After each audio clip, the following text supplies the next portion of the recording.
ఐపీఎల్లో గుజరాత్ టైటాన్స్ జోరుకు బ్రేకులు పడ్డాయి. శనివారం రాత్రి ఈడెన్ గార్డెన్స్ లో జరిగిన మ్యాచ్లో కోల్కతా నైట్ రైడర్స్ చేతిలో 29 పరుగుల తేడాతో మట్టి కరిచింది. ఈ పరాజయంతో గుజరాత్ టైటాన్స్ కు పెద్దగా కోల్పోయిందేమీ లేదు, కానీ కేకేఆర్ కు మాత్రం భారీ ఊరట లభించింది. ఈ గెలుపుతో తన ప్లే ఆఫ్స్ ఆశలు సజీవంగా ఉంచుకోగలిగింది. ఇదే ఊపుతో మిగిలిన 2 మ్యాచ్లు గెలిస్తే 15 పాయింట్లతో ప్లే ఆఫ్స్ రేస్ లో ముందంజలో ఉంటుంది. కోల్కతా నైట్ రైడర్స్ సాధించిన ఈ విజయం సన్ రైజర్స్ హైదరాబాద్ ను పూర్తిగా డిఫెన్స్ లోకి నెట్టింది.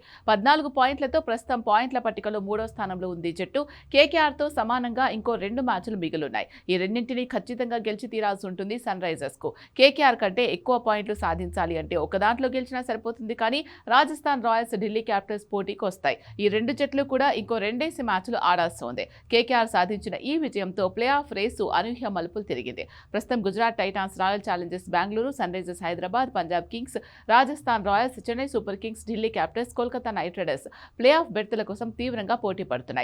2019లో సన్ రైజర్స్ మాత్రమే 12 పాయింట్లతో అర్హత సాధించింది. 14 పాయింట్లు సాధించిన జట్లు అర్హతకు అంచున ఉంటాయి.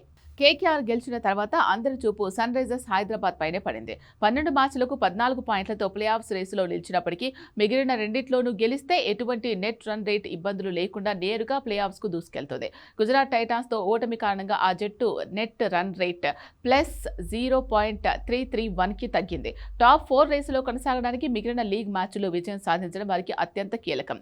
పంజాబ్ కింగ్స్ ముంబై ఇండియన్స్ తో ఓటమి తర్వాత ప్లే ఆఫ్ రేసులో వెనక్కు తగ్గింది. 12 మ్యాచ్లకు 13 పాయింట్ల +0.355 నెట్ రన్ రేట్తో పాయింట్ల పట్టికలో 4వ స్థానంలో కొనసాగుతోంది. ప్లే ఆఫ్ స్థానాన్ని బదిలీ చేసుకోవాలంటే మిగిలిన మ్యాచ్ల్లో కనీసం 1 విజయం తప్పనిసరి.